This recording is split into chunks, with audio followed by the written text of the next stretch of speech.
से तौबा किया है, मैं तुम्हारी तौबा को कबूल करता हूं, मैं तुम्हारी तौबा को कबूल करता हूं। अल्लाह तबारक व तआला तौबा कबूल करने वाले हैं। शर्त यह है कि बंदा सिद्क दिल से, सच्चे दिल से, हमेशा हमेश के लिए नसूह की तरह तौबा करे।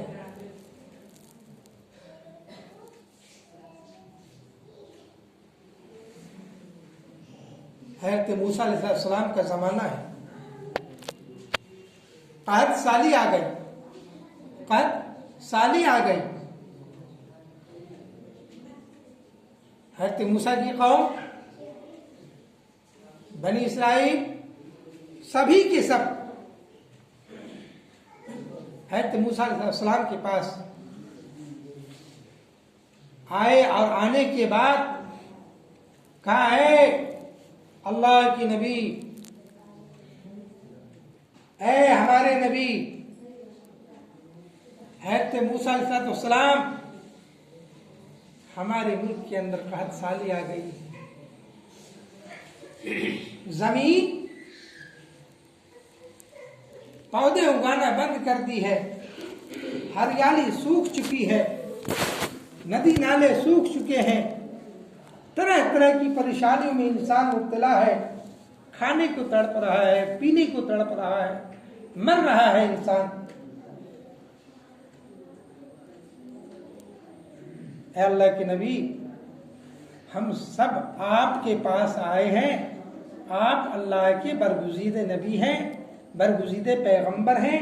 आप जो अल्लाह से मांगते हैं अल्लाह सुन लेता है, अल्लाह से जो कहते हैं अल्लाह कर देता है। ऐ अल्लाह के नबी, आप अपनी अल्लाह से, रब से दुआ करें और इस कहत साली को दूर फरमा दें। बारिश नहीं हो रही है, ऐ अल्लाह के नबी बारिश बरसवा दे, बारिश बरसवा दे, अल्लाह से दरखास्त लगाकर। हज़रत मूसा अलैहिस्सलाम अपनी सारी कौम के अफराद को लिए और एक मैदान में चले। भाई बाहर के लोग अंदर आ जाए, जितने भी लोग आए हुए थे सबको लेकर एक मैदान में चले गए, एक वसी मैदान के अंदर। और अल्लाह अकबर को ताला के सामने इन तमाम अफराद के साथ हज़रत मूसा अलैहिस्सलाम ने रोकर गिड़गिड़ा कर अल्लाह से दुआएं करना शुरू कर दिए, अल्लाह से मांगना शुरू कर दिए। ऐ अल्लाह, हम तेरे ही बंदे हैं, ऐ अल्लाह हमसे गुनाह हुआ हो तो हमें माफ़ कर दे, कोई कोताहियाँ हुई हो तो उसे माफ़ कर दे। ऐ अल्लाह दरगुजर फरमा दे, ऐ अल्लाह रहमत का, रहम का, करम का, आफियत का मामला अता फरमा दे। ऐ अल्लाह इस खुश्क ज़मीन को सब्ज़ शादाब कर दे। ऐ अल्लाह बारिश का मामला अता फरमा दे, ऐ अल्लाह बारिश बरसा दे, ऐ अल्लाह पानी बरसा दे, ऐ अल्लाह इस कहत साली से हमें निजात अता फरमा दे। इधर दुआ कर रहे हैं, वक्त गुजरता जा रहा है, दुआ कबूल नहीं हो रही। दुआ, जबकि नबी की दुआ रद्द नहीं होती, कबूल होती है, दुआ कबूल नहीं हो रही है। अल्लाह ने, हज़रत मूसा अलैहिस्सलाम ने फरमाया, ऐ अल्लाह, ऐ अल्लाह, अब तक मेरी जबान से जो बात निकलती थी तू सुन लेता था और उसे पूरा कर देता था, मेरी मांग को पूरा कर देता था, तूने कभी नहीं ठुकराया। नबियों की मांगों को, रसूलों की मांगों को तू ठुकराता नहीं है, पूरा करता है। अल्लाह, तो मैं तो तेरा लाडला हबीब हूँ, मेरे साथ ऐसा मामला आज क्यों हो रहा है? मेरी दुआ क्यों रद्द हो रही है? मेरी दुआ क्यों नहीं कबूल हो रही है? अल्लाह ने हज़रत जिब्रील अलैहिस्सलाम को भेजा, ऐ जिब्रील जाओ और मेरे लाडले नबी मूसा से कह दो कि अल्लाह के नबी, अल्लाह ने हमें भेजा है एक पैगाम लेकर। वो पैगाम ये है कि इस बड़े मजमा के अंदर एक अल्लाह का ऐसा बागी है, अल्लाह का ऐसा दुश्मन है, इतना बड़ा मुजरिम है इतना बड़ा गुनाहगार है कि वो 70 साल से गुनाह कर रहा है, 70 साल से गुनाह कर रहा है, तमाम बुराइयों से भरा हुआ है, तमाम बड़े बड़े गुनाहों से भरा हुआ है, लेकिन वो तौबा नहीं करता और उसका रब अब तक उसके साथ नरमी का मामला कर रहा है और वो रब के साथ गुनाह पे जुर्रत करते हुए वो अल्लाह से मुकाबला करने को तैयार है। अल्लाह अगर नाराज हो जाए तो पल में इसकी बनी बिगड़ जाए। ऐ अल्लाह के लाडले हबीब, ये मामला है, इसलिए अल्लाह ने हमें भेजा है कि उस बंदा को इस मजमा से निकाल दीजिए। अभी अल्लाह पानी बरसा देगा, अभी अल्लाह पानी बरसा देगा, कहत साली दूर हो जाएगी। हज़रत मूसा अलैहिस्सलाम ने ऐलान फरमाया, ऐ लोगों सुनो, इस मजमा के अंदर कौन ऐसा बदबख्त इंसान है, अल्लाह का दुश्मन है, जो 70 साल से गुनाह कर रहा है, अल्लाह उसकी पकड़ नहीं कर रहा है, अल्लाह उसे ढील दे रहा है। कौन ऐसा बंदा है जिसकी वजह से ये सारे लोगों की परेशानियां आ चुकी हैं, सारे लोग परेशानी में मुब्तला हैं, उस एक बंदे खताकार की वजह से वो निकल जाए इस मजमा से तो बारिश होगी। अल्लाह ने ये पैगाम भेजा है, अल्लाह ने ये पैगाम भेजा है। अब वो शख्स इस पुकार को सुना और सोच में पड़ गया, इस ऐलान को सुना और सोच में पड़ गया। अब वो सोचता है, आज 70 बरस से किसी ने मेरी बुराई को नहीं देखा, 70 बरस से बड़े बड़े मैंने गुनाह किया, हरामकारी की, शराब पिया, जिना किया, कत्ल गारत की, हर तरह के गुनाह को हमने किया, हराम कर। 70 बरस से मेरा महबूद मुझ पे पर्दा डाल रहा है, 70 बरस से मेरा रब मुझ पे पर्दा डाल रहा है और मैं बेपर्दगी कर रहा हूं। मेरा रब कितना बड़ा करीम है। आज अगर मैं इस मजमा से निकल जाऊं तो मेरा राज फाश हो जाएगा, इन तमाम लोगों की नजरों में अल्लाह मुझे जलील कर देगा, इन तमाम लोगों की नजरों में अल्लाह मुझे जलील कर देगा। इसलिए अल्लाह के अलावा कोई दूसरा दरवाजा नहीं, अल्लाह के दरवाजा के अलावा कोई दूसरा दरवाजा नहीं, अल्लाह के अलावा कोई सुनने वाला नहीं, अल्लाह के अलावा कोई माफ करने वाला नहीं, अल्लाह के अलावा कोई मदद करने वाला नहीं। इसलिए मैं अल्लाह से रुजू करता हूं, मैं अल्लाह ही से रुजू करता हूं। जो रब मुझसे नाराज है मैं उसे मनाने की कोशिश करता हूं। देखे मेरी इज्जत बचती है। ऐ रब, 70 वर्ष से तूने सत्तारी का काम किया है, मेरे अयूब के ऊपर पर्दा डाला है, मेरे गुनाहों के ऊपर पर्दा डाला है। ऐ रब, अगर मैं निकल जाता हूं तो मेरे साथ ये रुसवाई होगी, मैं रुसवा हो जाऊंगा। ऐ अल्लाह, जैसे तूने 70 वर्ष से पर्दा डाला, आज भी पर्दा डाल दे और हमेशा हमें इसके लिए पर्दा डाल दे। मैं इस वक्त अभी तौबा करता हूं मजमा के अंदर। दिल के अंदर उसने तौबा किया, इधर तौबा किया, उधर अल्लाह ने कबूल किया। तौबा करते ही बादल मंडराना शुरू हो गया, मूसलाधार बारिश हो गई, मूसलाधार बारिश हो गई। पता क्या चला? अल्लाह तबारक व तआला हमारे लिए बेशुमार 70 माओ नहीं बल्कि बेशुमार माओ की रहमत से ज्यादा रहमत वाला है। अल्लाह ताला बहुत बड़ा मेहरबान है, गफूर रहीम है। कितना बड़ा रहम करम करने वाला अल्लाह हमारा मालिक है। इतनी बुराइयों के बावजूद, इतनी गुनाहों के बावजूद अल्लाह ने बख्श दिया। हज़रत मूसा ने फरमाया, ऐ अल्लाह, वो कौन ऐसा शख्स है, अभी तो तू कह रहा था कि इतना बड़ा गुनाहगार है, जब तक वो नहीं निकलेगा तब तक मैं बारिश नहीं बरसाऊंगा, कत्साली दूर नहीं होगी। ऐ अल्लाह, वो तो निकला भी नहीं, बारिश हो गई, क्या मामला है? निकला भी नहीं, बारिश हो गई, मामला क्या है, माजरा क्या है? अल्लाह ने फरमाया, ऐ मूसा मामला तो ऐसा ही है जैसा तू देख रहा है, लेकिन अंदर की बात यह है कि उसने अंदर ही अंदर अपने दिलों के अंदर मुझसे उसने रुजू कर ली है, उसने रुजू कर ली है, मेरी तरफ वो लौट आया है, मुझसे उसने दोस्ती कर ली है, उसने मुझसे कप्परमाज कर लिया है, सिला रहमी कर ली है, उसने मुझसे सुलह कर लिया। क्या कर लिया? सुलह कर लिया है। तो जब बंदा केस के अंदर कंप्रोमाइज कर लेता है, सुलह कर लेता है, तो फरीकैन की तरफ से मामला को दबा दिया जाता है, बेपर्दगी नहीं की जाती। तो सुनो, उसने अपने रब से सुलह कर लिया और तौबा किया कि आज के बाद वो गुनाह नहीं करेगा। इसलिए मैं खुश होकर अपने रहमत के आगोश को उसे ले लिया और उसकी दुआ को कबूल कर लिया। बस सारी दूर होने वाली है, मूसलाधार बारिश में नहीं बरसा।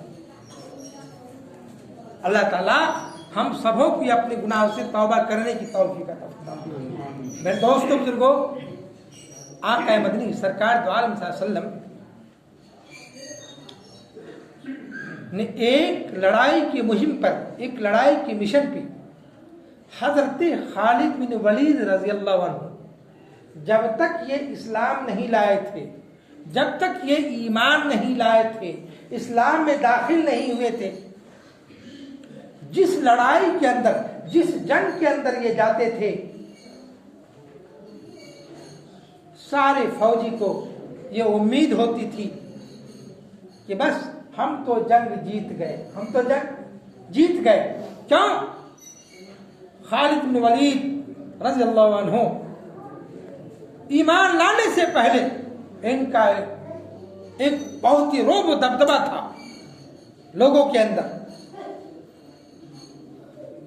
लेकिन अल्लाह तबारक व तआला ने इसे इस्लाम की दौलत से नवाज दिया, इस्लाम की दौलत से नवाज दिया। तो अब जब इस्लाम की दौलत से अपने आप को सरफराज कर लिए, ईमान की दौलत से अपने आप को नहीं संवार लिया,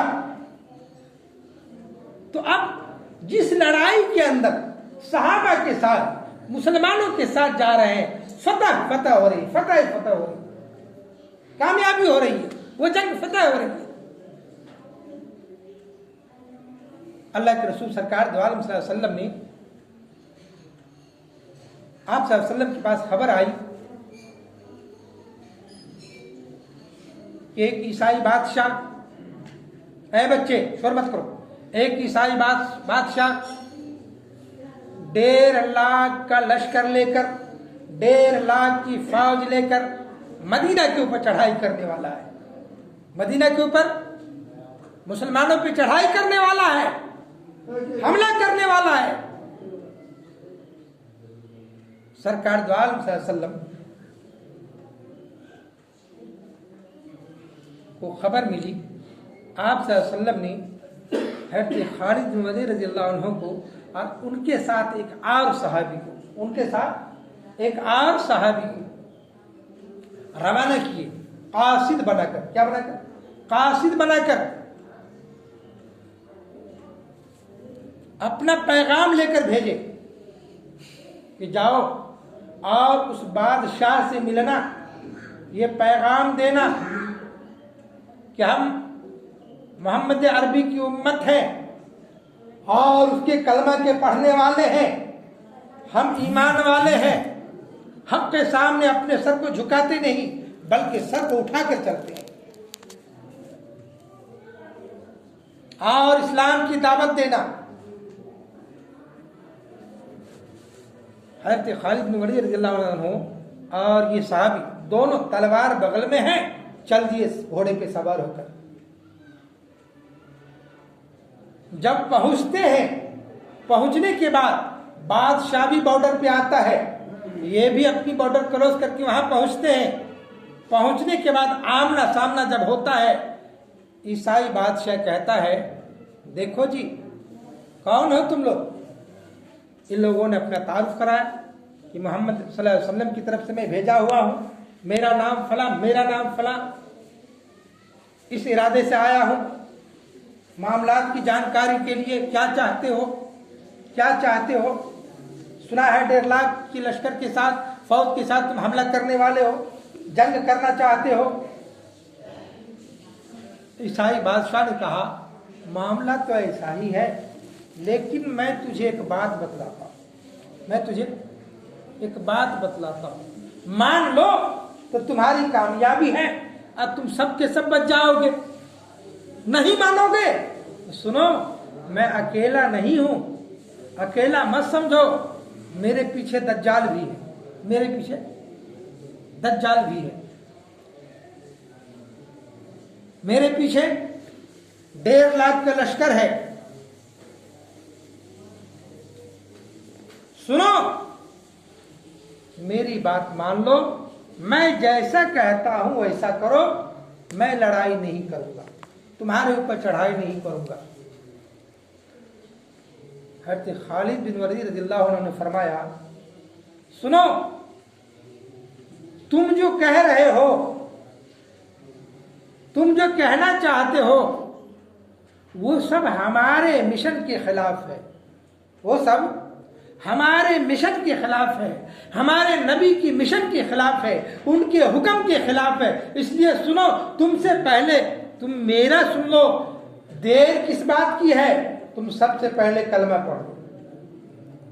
होगी हिम्मत, 2 मुसलमान, एक फौजी सिपहसालार हज़रत खालिद बिन वलीद रज़ियल्लाहु अन्हु, एक उनके साथ साथी है, सहाबा है, सहाबी है, और हज़रत खालिद बिन वलीद रज़ियल्लाहु अन्हु फरमाते हैं, सुनो जी, ऐ बादशाह, तुम ईमान ले आओ, मामून हो जाओ,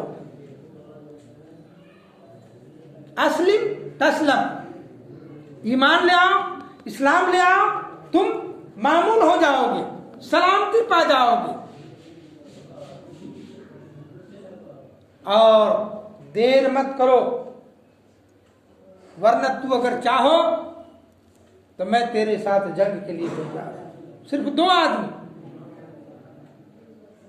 ईसाई बादशाह हुक्म देता है जल्लाद को हुक्म देता है, दज्जाल नहीं, जल्लाद को हुक्म देता है, ऐ जल्लाद इधर आओ,